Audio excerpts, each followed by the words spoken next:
Good morning students.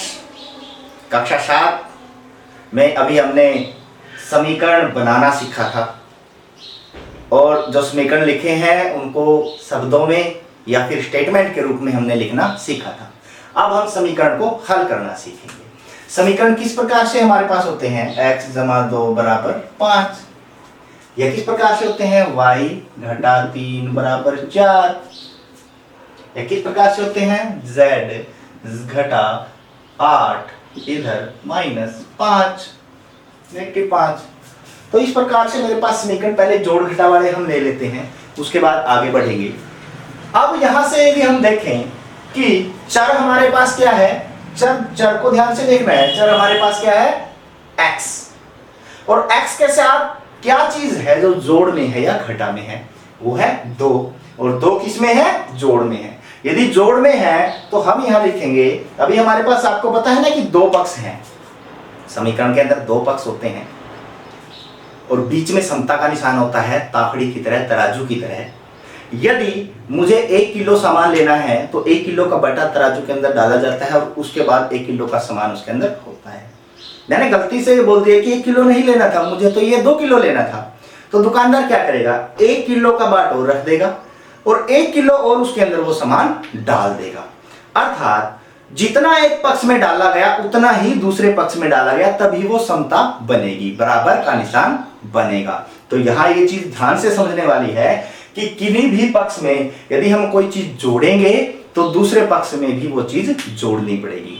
एक पक्ष में से वो चीज घटाएंगे तो दूसरे पक्ष में से भी वो संख्या घटानी पड़ेगी। एक पक्ष में कोई किसी से गुना करेंगे या भाग करेंगे तो दूसरे पक्ष में भी उसी से गुना या भाग आपको करना पड़ेगा। समझ आया? अब यदि मैं इसको लेता हूं, चर के साथ मेरे पास 2 जोड़ में है। जोड़ में है तो हमें घटा करनी है, ये बात ध्यान रखना। इसको काटेंगे ना यहां से, हमें एक पक्ष में चर ही रखना है। चर रखने के लिए जो भी संख्या उसके साथ है उसको काटना बहुत जरूरी है। तो यहां जोड़ की बजाय हम क्या कर देंगे? घटा। किस प्रकार? ये ध्यान से देखें कि दोनों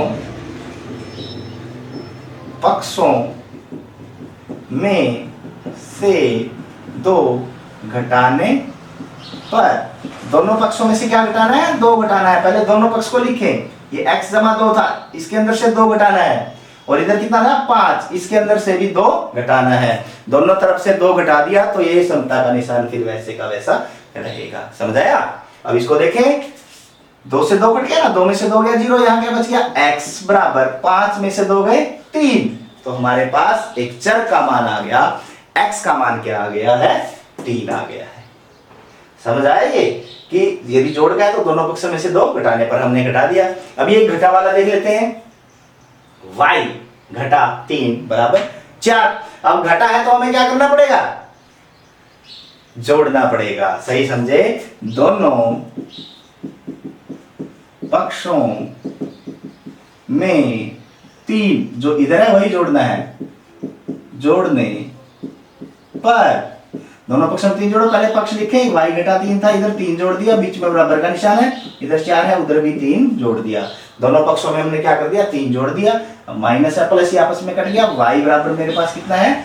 4 और 3 7, y का मान 7। ये कटने का मतलब समझ रहे हैं ना? एक जोड़ का एक घटा का है, जोड़ में से घटा का वही संख्या घटेगी तो क्या आ जाएगा? 0। और किसी भी संख्या में 0 जोड़ेंगे तो वही आएगा, इसलिए उसको वहीं पे मैं काट देता हूं।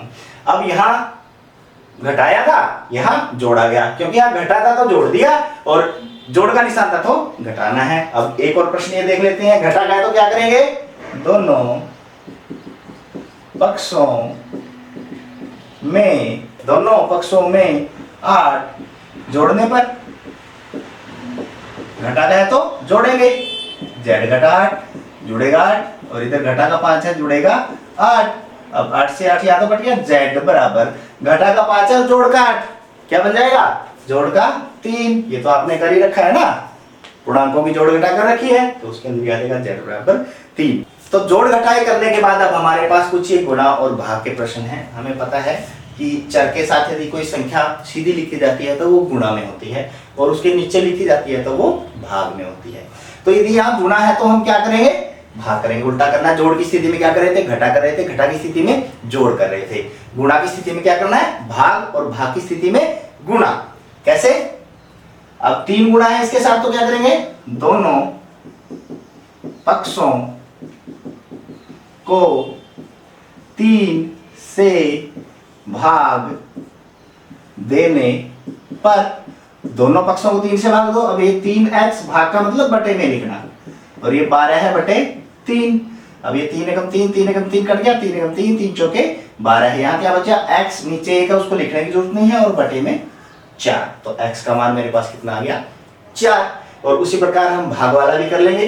अब भाग में 5 है तो यहाँ पे क्या लिखेंगे, दोनों पक्षों को 5 से गुणा करने पर अब 5 से गुणा करेंगे, यहां मेरे पास कितना था, y बटे 5, और गुणा में मैं क्या कर दूंगा 5, और इधर मेरे पास कितना है 2, और गुणा में क्या कर दूंगा 5, 5 एकम 5, 5 एकम 5 से कट गया, यहाँ क्या बच गया, y बराबर 5 दूनी 10। बिल्कुल आसानी से ये प्रश्न आप कर सकते हैं। तो आशा है कि आपको समझ में आ गए होंगे। अब ये प्रश्न कीजिए और अपने अध्यापकों को दिखाइए।